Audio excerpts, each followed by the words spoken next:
Warning, on this episode, we're going to be discussing nudity and bodies, including anatomically correct names for mammalian body parts. Sorry, not sorry. Now to the episode. One of the things that quickly became apparent to me was that I was astonished how quickly I lost track of which bodies were the ones that were supposed to be beautiful. I'm naked. Evan is in the tent. I see his shoes coming out. I don't know if he's also getting naked.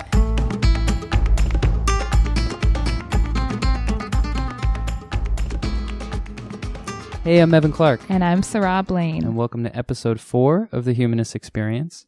We're the podcast series where we seek out radical experiences that educate our emotions and expand our world. On this episode, we'll be looking at body shame and the body in culture. This is a weird thing, Evan, laying naked in a tent with microphones. Telling the microphones about the nakedness. This is our life now. We will be taking on these topics through the lens of our recent experience camping at a naturist resort. For those of you Welcome at home, to our life. We are in our tent. Mm-hmm. We have our separate mats, and we're laying on top of our sleeping bags with the open air tent. So we're staring at the sky. So if you're hearing the tent blow. Yeah, that should be the tent sounds. Yeah. But and there's a tree over us that's dropping pollen in our face. It's like naked philosophy. This should be a thing. It really is. Yes. Naked camping was not my idea. No, it was mine. Camping is never an Evan idea. But it started with an idea that we go to a nude beach and explore a subculture that we found interesting, the naturist community. Yeah, we wondered about people who like to socialize naked, why they're so free of the anxieties that most of us have about our naked bodies. Naturist is basically a synonym with nudist. That's Felicity Jones. She is the co-founder of the Young Naturists of America. That's a nudist community and advocacy organization.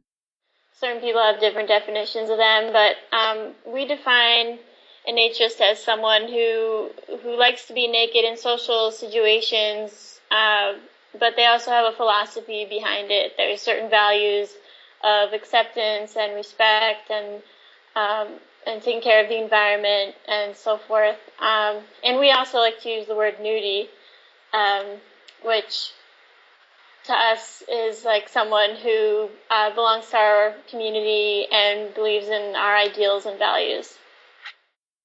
Naturist groups all over the country sponsor all kinds of naked social events, from naked bowling to naked parties to naked hikes and naked camping trips.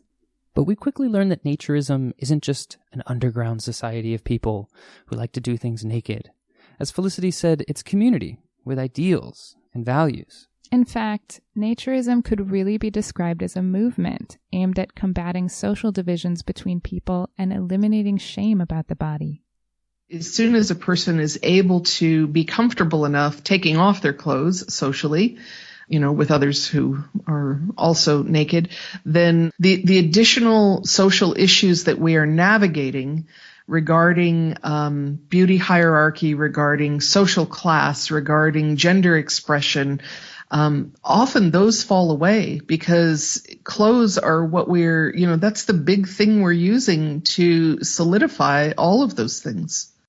We interviewed Kimberly Dark. She's an author, storyteller, and sociologist who takes on the complex issues of today, like gender, race, sexuality, and lucky for us, the body and culture.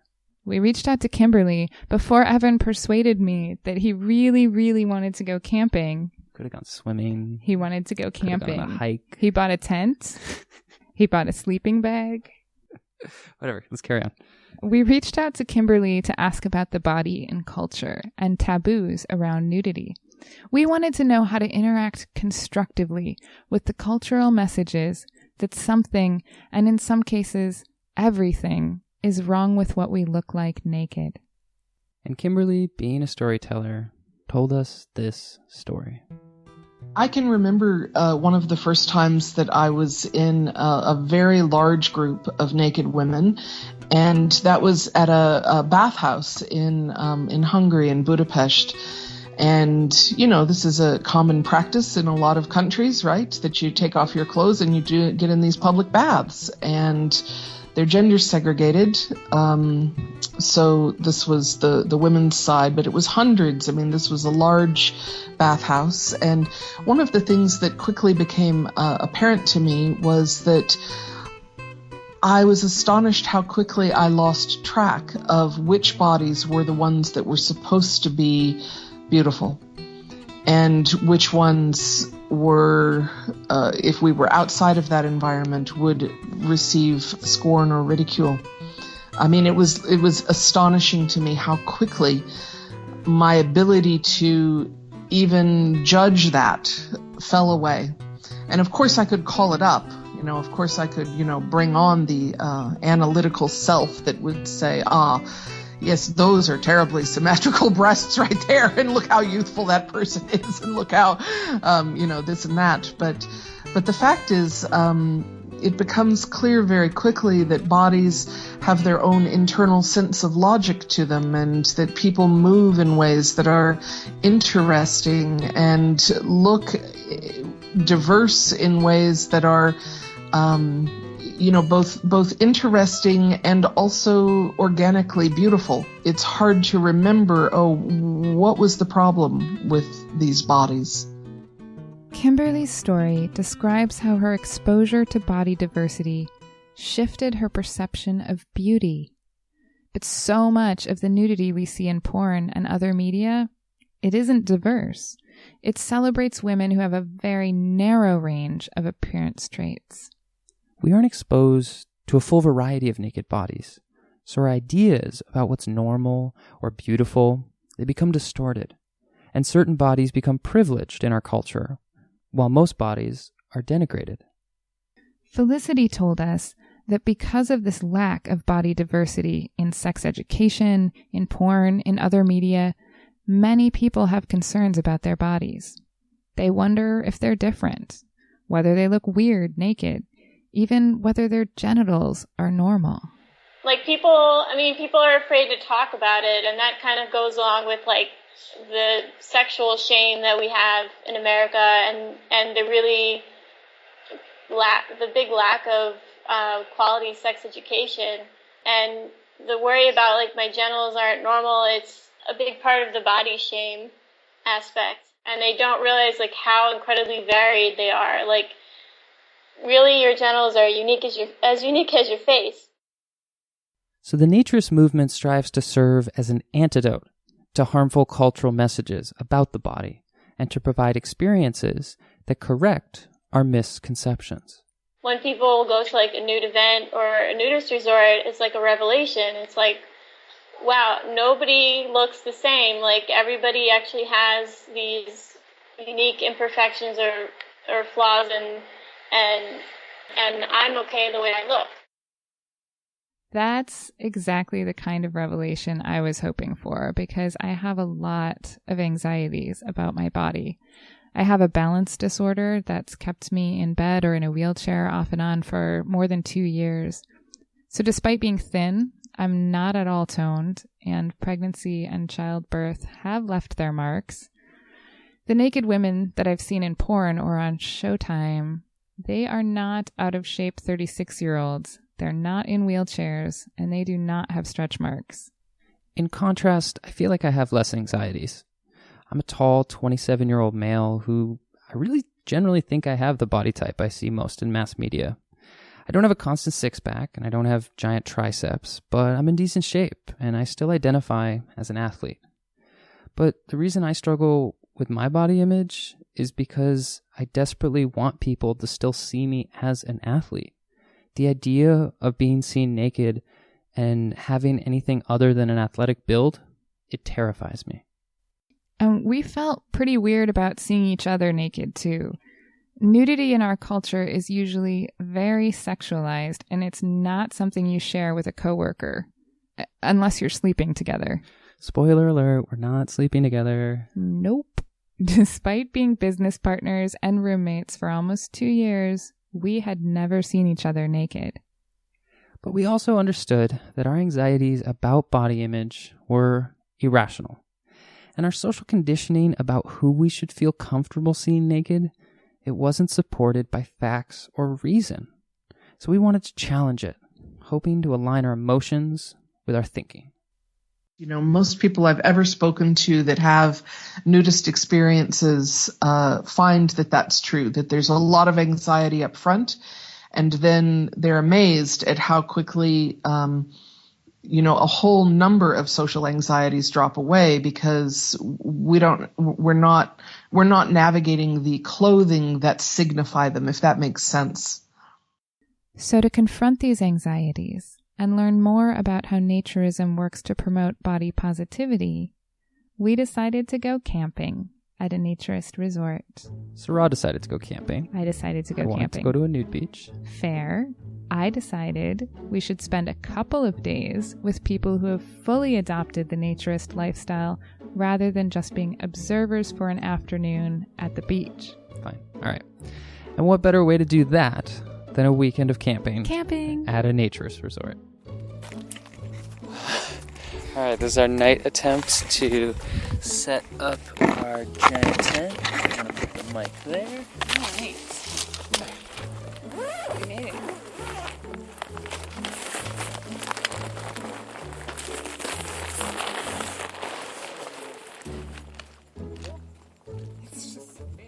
We arrived at Shangri-La Ranch around 10 p.m. on a Friday night. Shangri-La is a clothing-optional resort in central Arizona. Their website emphasizes its family-friendly atmosphere and reassures guests that they're welcome to ease into the nude environment at their own pace. We definitely needed to ease in at our own pace. When we got there, things were winding down for the night.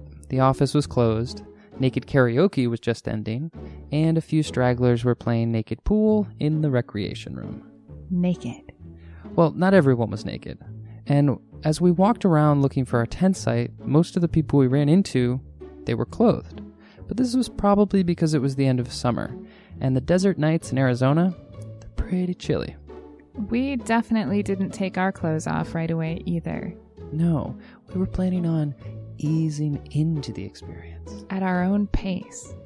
So we set up the tent, got inside, and started trying to figure out how we were going to navigate these new norms of the naturist community and how we were going to navigate each other. So how are we doing this tomorrow? What's the setup? Well, I mean, like, I feel like I want to talk to the office people before anything, because I just don't know anything. Okay. But Yeah, I'd like to pay. But they're not open till 9. Well, and I don't know what time other people get up too. Was it like a big reveal at 9? Come out from opposite sides of the tent. Well, is it still going to be cold at 9? And is the pool heated? I don't know. I think the pool's heated. One thing was clear. It was going to be awkward. Yes, anytime I go camping, it's really awkward. Not anytime. We've been camping plenty of times since then, and Evan has gotten pretty good at it. But at this point, it was not something he was familiar with. So in addition to wondering about what we were going to do about being naked, I was also just wondering about what we were going to do. Like, what do people do when they're camping? Are you on their website right now? I am. Do they have, like, planned activities? No. It just says, emphasizes freedom of choice. You select the activity that suits you, from quiet relaxation in a spa, sauna, or on the pool deck, to swimming, volleyball, water volleyball, tennis, basketball, horseshoes, or hiking trails. I feel like we should just walk around naked tomorrow. Yeah, figure things out. I've got cowboy boots. It's really all you need. Yeah, I think that's just how you do it here. You just wear whatever you want and then act like Well, I know, but if we wear whatever we want, we're going to wear clothes the whole weekend. Okay, well, what I mean... We finally decided to go to sleep, unsure about the norms for the community and at what point we were going to feel comfortable taking off our clothes. I actually took mine off in my sleeping bag before I went to bed. Well, I wasn't that cool. I slept in my clothes. So you were probably warmer? Yeah. Haha, you see what I did there? Cool, warmer. Anyway, in the morning, I woke up still naked before Evan, and I needed to run to the bathroom. So I decided, what the hell? I slipped into my cowboy boots, very quietly unzipped the tent, then stepped into the brisk desert morning with the sun rising and the birds singing, and the breeze actually felt really nice on my skin. In her birthday suit. No one was awake yet, as far as I could tell, so I didn't feel self-conscious. Apparently I slept through this big reveal, and by the time I decided to take my clothes off, Seráh was already outside, cooking breakfast in the buff. As I got undressed to leave the tent, rather than dressed, it definitely hit me how strange this experience feels as a newbie. But I rationally knew that the only reason this is weird is because society tells me this is weird. So I quickly ripped off the Band-Aid, which is an apt metaphor for my clothes, and finally jumped out of the tent. We're cooking breakfast. I'm naked. Evan is in the tent. I see his shoes coming out. I don't know if he's also getting naked. But I'm making beanies and weenies for breakfast. It's very hot by the stove, so it's actually kind of nice to be clothingless. But I do have to admit it's very weird. Got some vegan hot dogs that we're frying up with baked beans for breakfast here.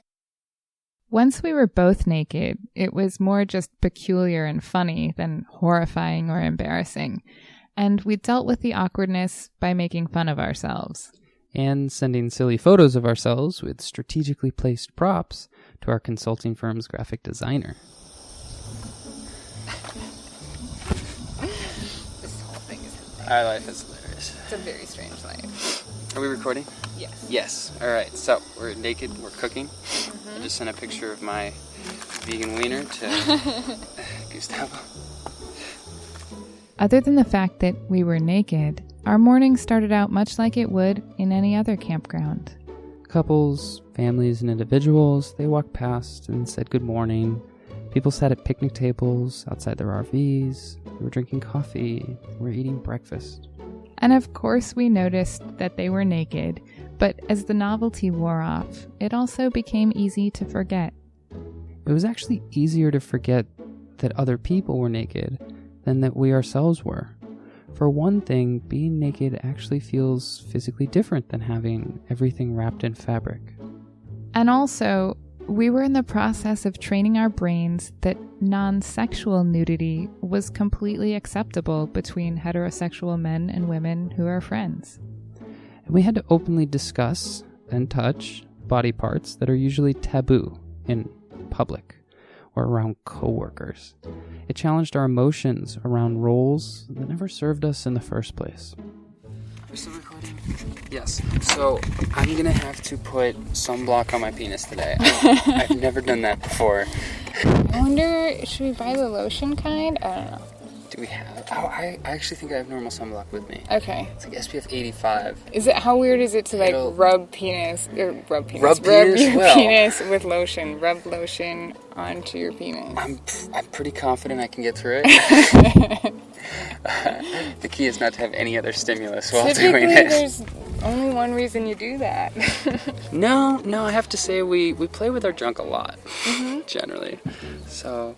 But do you moisturize your junk? But moisturize, no. You're right. I don't. Like, good morning, Evan. This morning wood needs a little moisture. Right. We finished up breakfast, Googled whether nipples can get sunburned. They can. And we put sunblock on everything. Then we went for a walk around the resort. Shangri-La isn't just a vacation destination. It's also a community with full-time residents of all ages, from families raising children to retirees. It's a hodgepodge of apartments, manufactured homes, and RVs interspersed around a common recreation area that includes multiple pools, a cafe, a clubhouse, and tennis courts. The resort is more than 50 years old, and as we walked around the clubhouse, we saw framed photos on the walls of families who didn't look much different than the Cleavers in Leave It to Beaver. That's a TV show from the 1950s for you millennials who don't know. Thank you. Except everyone's naked in the photos. As we followed the road that looped around the resort, we saw people doing all the things you'd expect in any other community, chatting with neighbors, starting yard work, heading out for work. And yes, most people were naked. But a few were in bathrobes until the day started to heat up. And of course, lots of folks that were heading to work, they were dressed. By the time we finished our walk, the day began to get hot. Vacationers from Phoenix were beginning to arrive, and people were starting to congregate at the pool. So we walked back to our campsite, refilled our water, grabbed some snacks, and did a quick check-in. So is the anxiety going down around all of this? Yeah, no, it's just weird. No, it was funny. When I woke up this morning, I was fine. I was like, okay, well, I'm going to get up and just do it because I don't want it to, turn into a thing. Right. And we talked about how strange it was that the social rules around nakedness had abruptly changed for us. The previous day, it felt inappropriate to be naked around each other, whereas in the naturist environment, the cultural norm was nudity. We would have been out of place with our clothes on. The social rules around when we wear clothes and when we don't, they were starting to seem completely arbitrary. God, it was funny. Was it yesterday? I think it was yesterday. We were still at the condo and I took a shower. Mm-hmm. And it was it was so dumb. I kept forgetting shit. I didn't have my towel. So I got redressed to go out to get the towel. And then I forgot something else. So then I wrapped up in the towel to go out and get whatever the other thing was. And it's tomorrow we're going to be sitting around naked. Why am I spending 20 minutes? Well, and it would not have been the end of the world if you'd seen a flash of me running. No, yeah. But it's also because there's so many expectations around it. Well, and also because the norms are so on one side. And this was one of the things Kimberly Dark had emphasized when she talked to us about culture. That sometimes the way social roles and rules are constructed is absurd, but that we can make and remake new ones. We can make small changes in how we relate to the body and culture that affect others and ultimately affect the culture we live in. So, because literally there's no part of human culture that was not created by humans. We're in the act of creating it all the time. We can change our social norms when the old ones don't serve us. And in fact, when cultural constraints hurt people, we have a moral obligation to reshape culture. But in the immediacy, we are going to start by reshaping the water volleyball game. That's an amazing segue. The bell rang announcing the first match, so we both grabbed towels and headed over to the pool. Inside the recreation area, there was a large main pool with a few families playing. The deck had maybe 150 lounge chairs and about a third of them in use. We laid our towels on shaded chairs under a giant canopy, and just beyond the canopy was the water volleyball pool, and it was packed. There were 9 players on each side, with a handful of people hanging on to the outside of the pool. While the average age probably skewed toward 50 or 60, there were also men and women in their 20s and 30s. The age diversity and balance between the biological sexes at the pool stood out to us, and all shapes and sizes of bodies were represented. And it was clear from the total lack of tan lines that we were pretty much the only first-time nudists. But luckily, I'm not a first-time volleyball player. Another great segue. So I jumped in for a few games while Seráh sat and playfully heckled from the sidelines. I do love to heckle. I watched the game for a bit before noticing a group of people hanging around a table in the shade playing dice. By this time, I had completely forgotten to notice that everyone was naked, and I just walked over and introduced myself and asked about the game. I wasn't judging their bodies or thinking about my own. I just enjoyed learning a new game, sharing a drink, and meeting new people.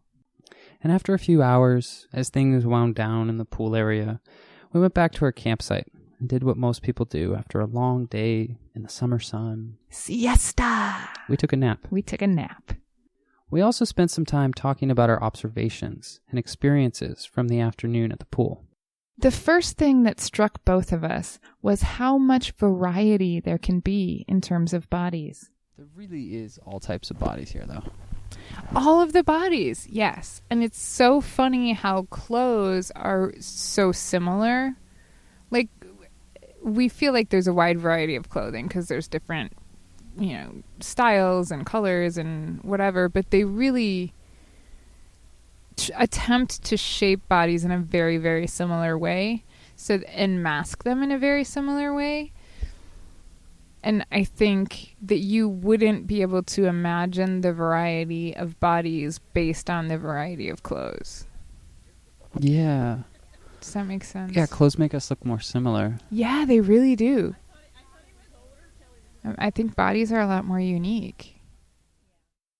Like Kimberly had observed in her story about visiting a Hungarian bathhouse, we noticed that bodies do seem to have their own unique sense of logic to them. And outside of an environment that privileges certain kinds of physical beauty over others, people seem pretty happy and comfortable with their bodies.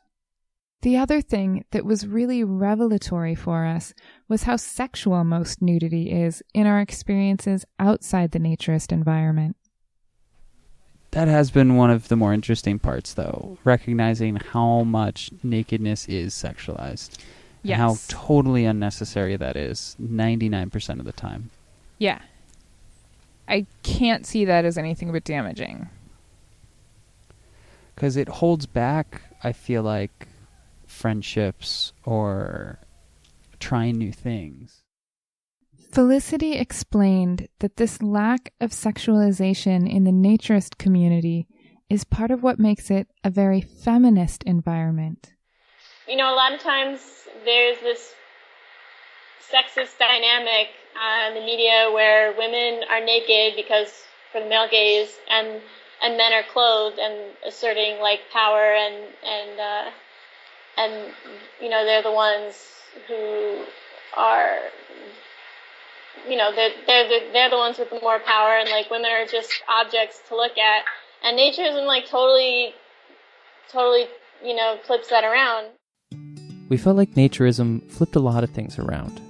Our concepts about nudity, taboos, gender dynamics, and beauty privilege have very quickly turned sideways. It fascinated us how changing one factor, normalizing nudity rather than wearing clothes, created an entirely different culture. And our brief participation in that culture allowed us to update our emotions, to align more with our humanist values of feminism, equality, and body positivity, at least while we remained within the naturist community. As the sun set, we heard music blaring from the clubhouse, and we continued our discussion while heading there for the Saturday evening dance party. So, there are bodies here that could be sexually attractive if they were being sexual. If this, you know what I mean? Right. But they're so it's just utility. I'm surprised how easy it is not to sexualize people. Yeah. Well, and I've really just adjusted my norms. It's amazing how you just accept a new... This is the way the world works now. Yeah. As long as we're here, this is the way it works. But we weren't always going to be there. We were going back to a world where things worked differently, where we do privilege certain appearance traits and shame others, where we do sexualize nudity and modify female bodies for the male gaze. We were going back to a world where clothes are used to signify gender and class, and to shape bodies to align with an ideal standard, where my missing six-pack and Seráh's stretch marks, they make us inadequate to meet that standard. And later, at the late-night campfire, we spoke to the people living at Shangri-La who were rejecting that world. They saw our cultural norms around the body as damaging, so they created their own culture. My opinion on this, everybody that is inside these gates, everybody that comes here, everybody that lives here, we are the normal people. Everybody outside those gates are the ones screwing up the world. To a certain extent, we agreed. Outside the gates of the naturist community, we all participate in perpetuating standards about beauty and taboos about nudity that cause harm. But we were learning that it really is possible to have experiences that shift our perception and hopefully our behavior. We did not become nudists after our experience, and our concerns about what our bodies look like, they didn't magically melt away. But neither of us go to ridiculous lengths anymore to cover up in front of one another or get redressed when jumping out of the shower to find a towel. We're making small changes in our day-to-day lives. And we're striving to be more conscious about how we can end our complicity in aspects of our culture that don't align with our reason or our values. As Kimberly Dark reinforced again and again, our culture is ours. Humans made it, and we can change our own attitudes within it. And then we should take part in positively changing culture itself. I think the important thing about culture is to realize that it exists within each person, right? The sort of the blueprint for the culture that we were born into exists within us because that's how socialization works. And similarly, each of us is influencing culture. And so the blueprint for the next generation's culture is also being provided by us. We are creating the world even as it creates us. For me, that's a terribly empowering aspect of the depressing things that we learn as sociologists about the world around us. Is that yeah, wow, that stuff is in me, and also I choose what I create next. If you would like to support the work of the folks you heard in this episode, please visit our website at humanistexperience.com. Once again, that's humanistexperience.com. That's where you'll find links for storyteller Kimberly Dark, the Young Naturists of America, and Shangri-La Ranch. Special thanks for this episode go to our Refugee Advocacy Fellow, Gustavo Youngberg, our guests, Kimberly Dark, and Felicity Jones. The Humanist Experience is produced in collaboration with Unbelievers Media, LLC, Spectrum Experience, and The Skeptic Examiner. We're your hosts, Evan Clark and Seráh Blaine, and we'll see you next time. Don't rock that chair. I'm just rocking the chair to exercise my shoulders. I'm not going yet. Are we recording? Yes. See, you have to give me that information. 1, 3, 2, 1, we're recording. Hey, I'm Seráh Blaine.